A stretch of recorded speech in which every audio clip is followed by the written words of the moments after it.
तपाईँले यो काट्न पाउनुहुँदैन मान्छे म उठ्थेँ यहाँबाट जान्न ल उप पर्दा त्यो सोडी मुवागले नरेसी म यहाँबाट छोड्दिनँ ल तपाईँ के गर्नु तपाईँ काट्ने तपाईँ हेप्ने तपाईँ कसरी हेर्नुहुन्छ ल हेर्नुहोस् म यहाँबाट जान्न जान्न गएको छैन होला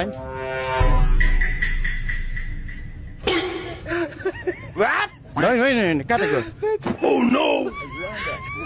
मान्य सदस्य बोल्नुहोस्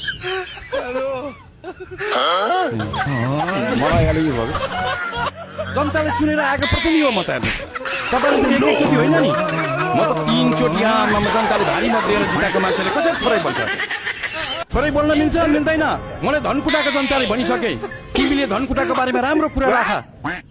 मलाई भनिसकेको बेलामा म थोरै कुरा कसरी राख्नु मान्य सदस्य मैले 2 मिनेट बढी समय दिइसकेँ सभामुख महोदय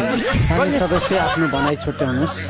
त्यसो गर्ने मिल्दैन सभामुख महोदय तपाईँलाई म निवेदन गर्न चाहन्छु मलाई टाइम दिनु पर्यो नि त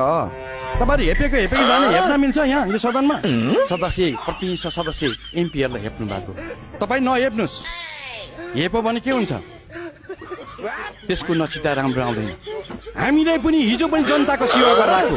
हामी कतै जागिर खाएर कतै एनजिओमा काम गरेर आएको हामीले हिजो पनि लगातार रूपमा जनताको सेवा गर्दै आएको यो लोकतन्त्र कसले ल्यायो यो गणतन्त्र कसले ल्यायो